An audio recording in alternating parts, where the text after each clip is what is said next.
Salut à toi et bienvenue dans cette nouvelle vidéo dans laquelle on va parler de Railgun, qui est un nouveau protocole d'anonymat sur Ethereum qui mange des parts de marché à Tornado Cash grâce à des fonctionnalités beaucoup plus larges et grâce à son système de défense qui refuse les fonds illicites des hackers. T'as très certainement entendu parler du hack de Bybit récemment. La Corée du Nord a dérobé plus de 1 milliard de dollars, ce qui en fait le plus gros hack de l'histoire de la crypto. Mais du coup, qu'est-ce qu'ils vont faire avec leur butin? Comment est-ce qu'ils vont pouvoir blanchir autant d'argent? Avant, en général, ils aimaient bien disparaître dans Tornado Cash, qui est une sorte de boîte noire sur Ethereum, dont on a parlé dans la dernière vidéo. Mais Tornado Cash n'a pas suffisamment de liquidité pour blanchir 1,4 milliard de dollars, puisque ça représente plus de 3 fois tout l'argent déposé sur le protocole. En l'occurrence, les hackers ont décidé d'échanger la plupart de leurs Ethers pour des bitcoins, en passant par Torchain, qui n'est d'ailleurs pas particulièrement pertinent pour anonymiser ses fonds. Donc contrairement à ce que pas mal de médias crypto ont prétendu, la majorité des fonds est encore parfaitement traçable. Quoi qu'il en soit, les criminels font partie des gens qui ont le plus besoin d'anonymat, donc ils sont souvent à la pointe sur ce domaine. Mais de plus en plus, un autre outil prend le relais de Tornado Cash, tout en prétendant être inutilisable par les criminels. Il s'agit bien évidemment de Railgun. Railgun, c'est donc le protocole d'anonymat qui va nous intéresser aujourd'hui. On va voir à quoi ça sert, comment tu peux l'utiliser facilement, promis cette fois-ci on va pas utiliser le terminal, et on comparera ses points forts et ses points faibles avec ceux de Tornado Cash. C'est un protocole qui est déployé sur Ethereum, sur Arbitrum, sur la BSC et sur Polygon. Et contrairement à Tornado Cash, ce n'est pas un mixeur à proprement parler, même si tu peux parfaitement l'utiliser de cette manière. En fait, si on voulait le définir précisément, on pourrait dire que c'est une sorte de pool de confidentialité qui permet à tout le monde d'accéder à plus de confidentialité, un peu comme les pools de liquidité qui te permettent d'accéder à tout moment à plus de liquidité. En fait, Railgun, ça s'utilise comme un wallet complètement anonyme construit sur Ethereum, donc tu vas pouvoir transférer tes fonds, mais tu peux aussi trader, tu peux acheter des tokens ou des NFT, et tu peux même faire de la DeFi de manière totalement anonyme. En gros, on peut le voir un petit peu comme un compte en Suisse, mais sur la blockchain. Donc voilà le fonctionnement général de Railgun. On va partir d'une adresse 1, donc 0x quelque chose, et le but, ça va être de transférer des fonds de manière anonyme vers une adresse numéro 2. Pour ça, donc, on va utiliser les contrats de Railgun. La première étape, ça va être de shielder nos fonds, donc on va faire un dépôt sur Railgun. Pour ça, en fait, on va envoyer nos fonds vers une adresse un petit peu spécifique qui commence par 0ZK et non pas par 0x comme les adresses normales sur Ethereum. Une fois que tu as fait ce dépôt, en fait ton argent est contenu dans le contrat de Railgun, donc ici ce carré blanc, et tant que tes fonds sont là-dedans, tu vas pouvoir faire des choses de manière anonyme. Donc tu vas pouvoir faire des swaps, tu vas pouvoir faire du trading, tu vas pouvoir acheter ou vendre des NFT, et tu vas pouvoir participer à la DeFi sans que personne ne puisse associer cette activité à ton adresse de départ, ni à ton adresse d'arrivée. Une fois que tu seras satisfait et que tu voudras sortir, tu auras juste à unshield. Donc en fait, on fera juste un transfert vers cette adresse 0x2. Côté tech, ça va utiliser des ZK-SNARK comme Tornado Cash, mais les cas d'usage sont donc, tu le vois, beaucoup plus variés. Et surtout, grosse innovation, Railgun utilise un système de preuve d'innocence qui leur permet de se protéger des hackers et de l'argent sale. Concrètement, ça veut dire que si tu viens de voler de l'argent et que tu essaies de l'envoyer sur Railgun pour pouvoir le blanchir, le protocole va comparer ton adresse à une liste constamment mise à jour par différents acteurs de la sécurité crypto, et donc si ton adresse est signalée, alors Railgun va refuser tes fonds et te les renvoyer. C'est un système qui est loin d'être infaillible évidemment, et ça rend l'expérience utilisateur moins agréable, mais ça lui donne une bien meilleure image que Tornado Cash, et donc Railgun a mis en place ce système après le hack du Bridge d'Harmony en 2022 par Lazarus, déjà eux à l'époque. À l'époque, les Nord-Coréens avaient tenté de blanchir leur argent sale en passant d'abord par Tornado Cash, mais ensuite par Railgun, qui à l'époque était beaucoup plus petit qu'aujourd'hui. Très rapidement, ils ont contrôlé 70% de la liquidité disponible, ce qui a rendu le blanchiment complètement inefficace et a permis de récupérer une bonne partie des fonds. Après ça, les développeurs de Railgun ont décidé de créer ce système de preuve d'innocence, afin de protéger la réputation de Railgun et de ses utilisateurs. Récemment, on a eu un très bon exemple avec le hack de zkLand sur Starknet. Le hacker a tenté d'envoyer les fonds volés, soit environ 10 millions de dollars, vers Railgun, mais le protocole lui a refusé l'accès et lui a retourné les fonds, ce qui a été salué par toute la communauté crypto, et ce qui a permis de mettre la lumière sur Railgun. Et ça envoie un super signal, puisqu'aujourd'hui on ne peut plus mélanger anonymat et criminalité. Cette excuse va marcher de moins en moins. Railgun aujourd'hui c'est devenu un outil incontournable pour un utilisateur un peu avancé sur Ethereum. Il est utilisé par les farmers d'airdrop pour alimenter leurs différents wallets sans les lier, par les gens qui veulent se faire payer sur un burner sans révéler leur wallet principal, et même par Vitalik, le cofondateur d'Ethereum, qui a déjà déposé des centaines d'Ethers dessus et qui en fait régulièrement la promotion. Et donc aujourd'hui, on va voir comment toi aussi tu peux utiliser cet outil ultra puissant en quelques clics. Mais avant de passer à la partie pratique, si tu me connais pas, moi c'est Ristaker, et sur cette chaîne on parle des protocoles émergents et de comment bien les utiliser. Alors n'oublie pas de t'abonner et de laisser un like, et on passe à la suite de la vidéo. Alors la première étape pour utiliser Railgun, ça va être d'aller sur railgun.org, et tu vas te rendre sur Use Railgun, Ici, tu vas avoir une liste de toutes les manières d'utiliser le protocole. Nous, on va aller au plus simple, donc ce dont on va avoir besoin, c'est le Railway Wallet, qui est un petit peu le wallet officiel de Railgun, ainsi que Token Shielder, qui est une interface web qui permet justement de faire des dépôts sur Railgun. Ici, pour le wallet, je vais te laisser l'installer, hein, c'est tout simple, tu fais juste download, et ici, tu vas chercher ce qui, toi, va convenir à ton ordinateur. Moi, je l'ai déjà installé, donc je vais pas refaire l'installation, mais on va pouvoir se faire un petit tour d'horizon du wallet et de ses fonctionnalités. Donc ici, tu auras les différents réseaux, donc Ethereum, BSC, Polygon, Arbitrum. Là, bien sûr, tu auras l'onglet Activité avec ton historique de transactions, un onglet NFT, un onglet DApp, qu'on verra plus tard. Ici, tu vas avoir un bouton Wallet sur lequel tu vas pouvoir en fait créer de nouveaux wallets. Ici, bien évidemment, c'est comme d'habitude, tu vas être obligé de noter ta seed et ton mot de passe et de les garder précieusement, sinon tes fonds seront perdus. Alors malheureusement, pour l'instant, le wallet n'est pas utilisable avec un ledger ou avec un hardware wallet. Et enfin, la fonctionnalité la plus importante, c'est que tu as deux modes. Ici, tu as un mode public, donc avec des adresses qui commencent en 0x. Donc si tu as des fonds sur ce genre d'adresse, c'est comme si tu avais des fonds tout simplement sur Ethereum ou sur le réseau de ton choix. Et n'importe qui peut trouver ton adresse et tes différentes transactions en allant sur Etherscan ou sur Arbiscan. À côté de ça, donc tu as un mode privé avec des adresses qui commencent par 0zk.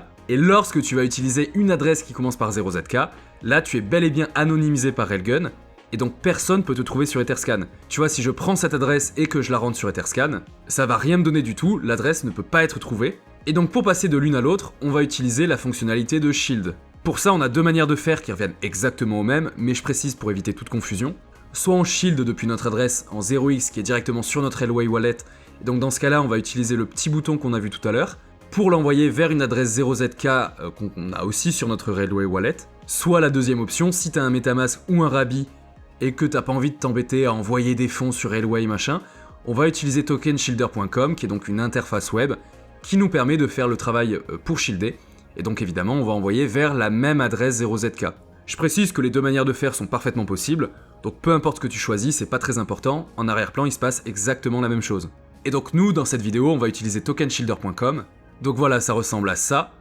On va venir ici, on passe bien en mode privé, on vérifie qu'on est sur le bon réseau, et donc je vais copier cette adresse, je vais venir ici, donc j'ai bien connecté avec une adresse qui a un petit peu de fonds sur Arbitrum.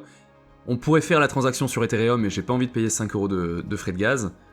Donc je colle mon adresse, le token tu peux choisir ce que tu veux mettre, et ici on va mettre la quantité, donc par exemple 0.002.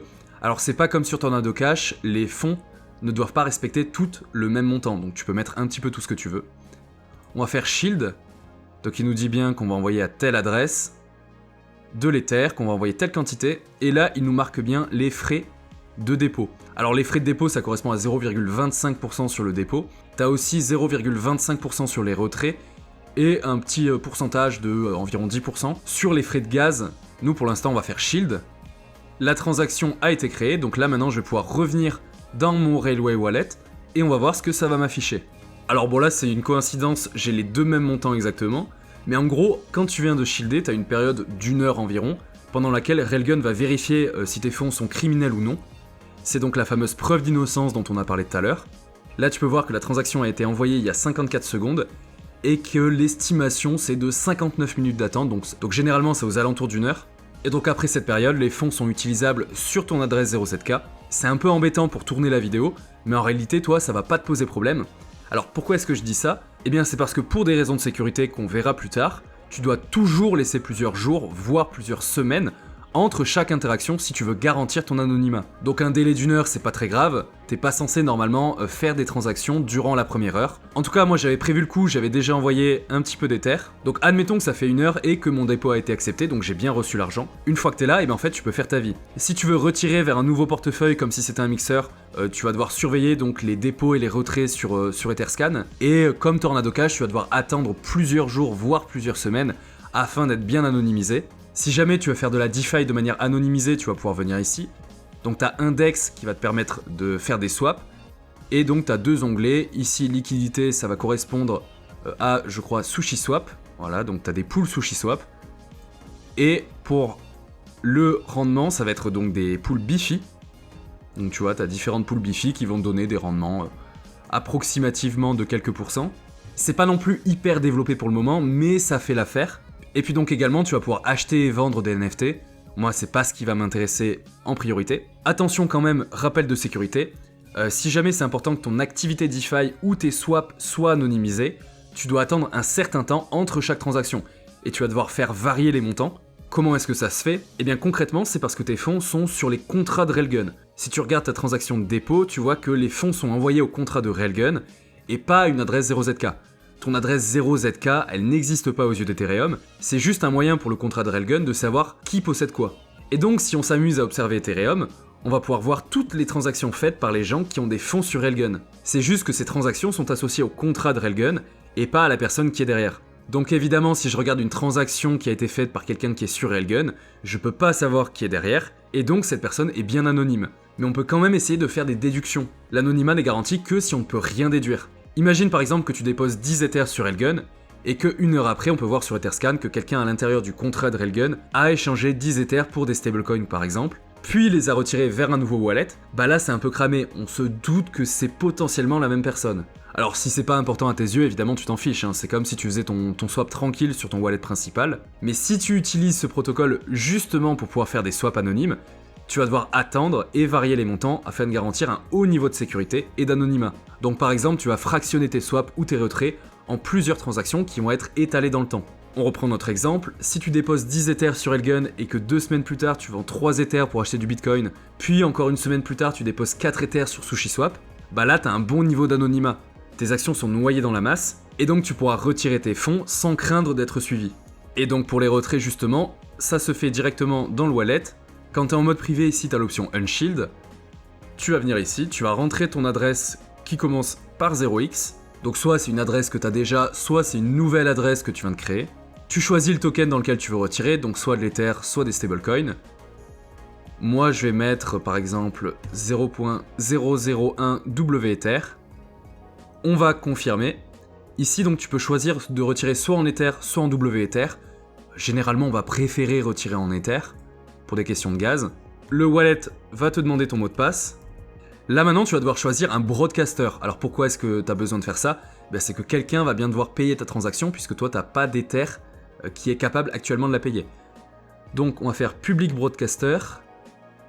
On va prendre mettons celui-ci, là 0,96 de fiabilité. Gas fee 3 centimes, c'est ok. Générer la preuve. La preuve a été générée, donc on a bel et bien montré que c'était nous qui possédions ces Ethers qui étaient dans le contrat. Et on va faire Unshield. La transaction a été envoyée. Évidemment, comme pour les swaps, l'idée lorsque tu retires tes fonds, c'est de ne pas faire ça en un seul gros retrait. On va faire plusieurs petits retraits vers de nouvelles adresses. Tout ça réparti sur plusieurs jours ou plusieurs semaines. Encore une fois, si tu déposes 10 Ethers un jour et que le lendemain tu retires 10 Ethers vers une nouvelle adresse, un observateur pourrait essayer d'en déduire des choses. Donc on retire en plusieurs fois, avec des montants différents, et on étale nos retraits dans le temps afin de brouiller les pistes au maximum. Et donc quand je me rends sur Arbiscan avec mon adresse, je peux voir dans Internal Transaction, il y a 51 secondes, j'ai fait mon retrait, donc j'ai bel et bien obtenu les Ethers que j'avais demandé, moins évidemment un petit frais. Donc au niveau des frais, on est à 0,25% sur la somme déposée, puis à nouveau 0,25% sur la somme retirée, ainsi que 10% du gaz qui est payé lors du retrait, puisque tu dois faire appel à un relayer. Donc si tu déposes 10 Ethers et que tu payes un total de, mettons, 20$ en frais de gaz, ça va te coûter 0,5% de 10 Ethers, soit environ 100$ au cours actuel, et 10% de ton gaz, soit 2$. Donc l'utilisation de Railgun te reviendra à environ 100$. Pour avoir anonymisé 20 000$ de crypto, c'est quand même assez raisonnable. Et à titre de comparaison, la même chose sur Tornado Cash avec 10 Ethers te reviendra à peu près 0,45 Ethers, soit 90$ au cours actuel. C'est un peu moins cher, mais ça fait pas une énorme différence non plus. Ce qui peut faire par contre pencher la balance vers Railgun, c'est que pendant que tes fonds sont dans la pool d'anonymat, tu vas pouvoir les faire travailler. Donc sur quelques mois, il y a même moyen de rentabiliser ça et de sortir avec une plus-value.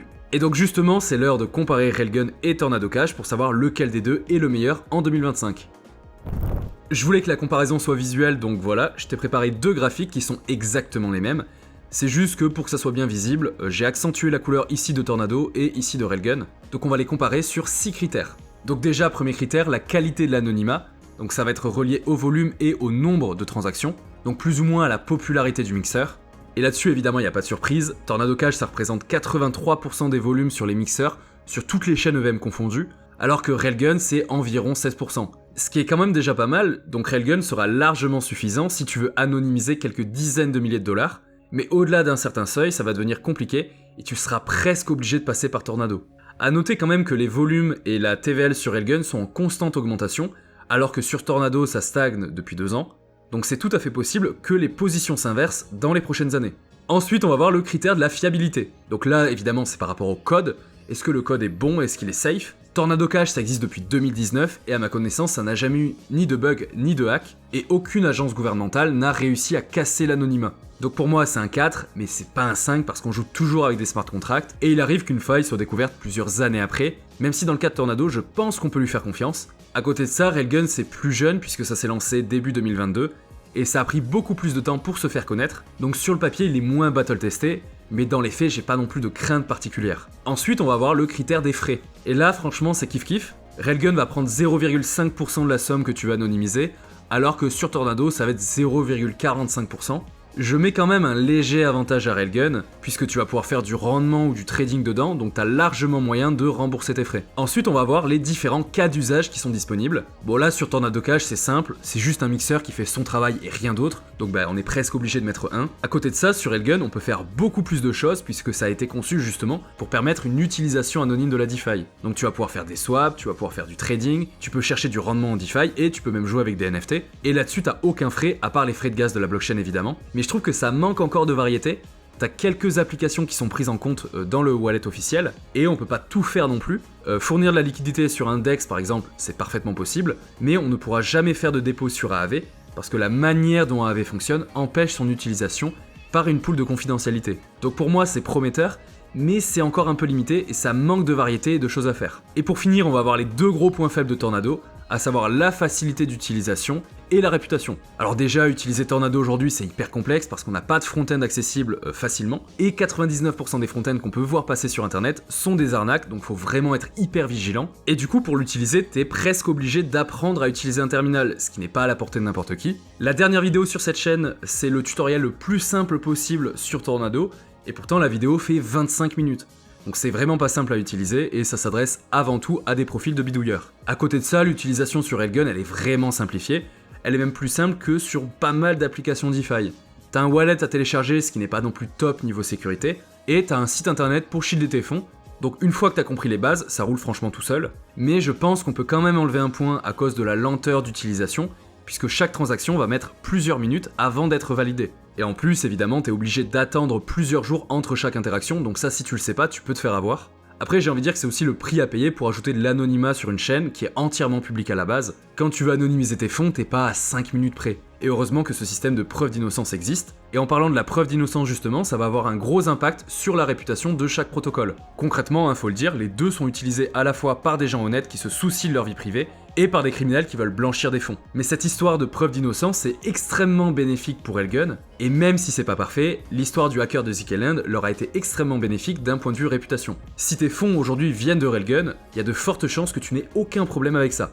A l'inverse, tu me vois venir, Tornado Cash c'est hyper opaque. On a quand même une fonctionnalité qui permet de prouver l'origine des fonds afin d'éviter de se faire bloquer sur un échangeur, comme sur Railgun ou sur Monero d'ailleurs, mais à part ça, les devs n'ont fait aucun effort pour essayer de lutter contre le blanchiment d'argent. Du coup aujourd'hui, Tornado c'est certainement le protocole qui a la pire réputation de toute la crypto, y compris chez les mecs qui utilisent de la crypto. C'est limite vu comme un truc nord-coréen, ça a été interdit pendant 2 ans par une agence gouvernementale américaine, et ça pourrait bien aussi être interdit en France un jour. Donc si on veut conclure là-dessus, je dirais que Tornado c'est un protocole qui répond à un cas d'utilisation qui est extrêmement précis, à savoir anonymiser plusieurs millions en à peine quelques semaines. Il est très bon techniquement, il n'y a rien à dire, mais pour tout ce qui est facilité d'utilisation et réputation du protocole, en fait c'est difficile de faire pire aujourd'hui. A l'inverse, Railgun essaie de rendre le droit à la vie privée accessible à tout le monde en développant différents cas d'usage, avec une expérience utilisateur qui est correcte, et en se protégeant au maximum des hackers et des blanchisseurs d'argent. Donc si tu ne corresponds pas au cas d'utilisation hyper précis pour Tornado,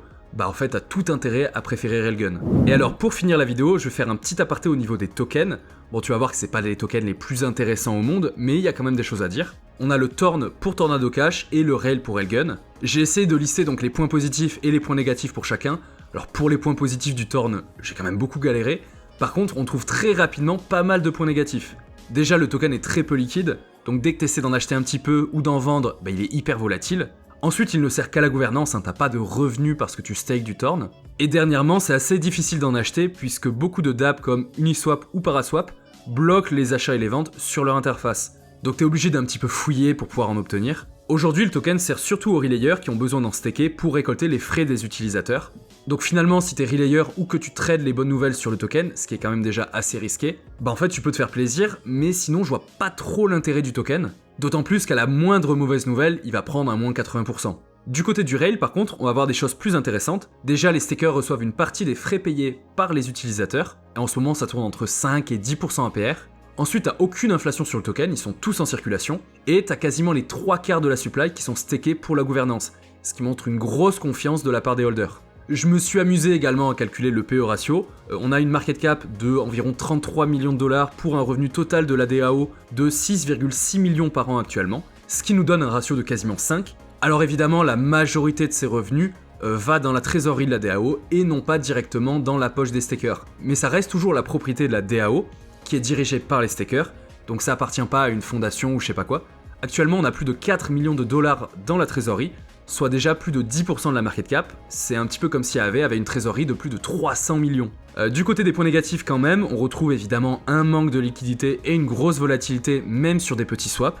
Et ensuite on a un truc qui est un peu particulier, c'est que pour éviter les problèmes interchaînes, on a un token pour Ethereum et pour CL2, donc juste pour Arbitrum pour le moment, mais on a aussi un token Rel BSC et un token Rel Pol pour la version sur Polygon et sur la BSC. Donc c'est vite le bazar et en fait ça dilue la puissance du token. Et enfin, le dernier point négatif que j'ai pu trouver, c'est le faible nombre de holders. On a à peine 3000 holders sur Ethereum, même si ce chiffre ne prend pas en compte les stakers. Donc pour moi, on a le même problème que sur toutes les petites altcoins tech, avec quand même donc un real yield de quelques pourcents par an. Si jamais Railgun devient un vrai gros truc, ça pourrait être intéressant, mais je pense pas qu'aujourd'hui soit un token à particulièrement acheter. Enfin voilà pour cette vidéo. Si jamais t'as déjà utilisé Tornado Cash ou Railgun, n'hésite pas à me le dire en commentaire. Comme d'habitude, si la vidéo t'a plu, évidemment, n'oublie pas de liker, de mettre un commentaire et de t'abonner. Et je te dis à très bientôt dans la DeFi. Ciao! Download and do it again.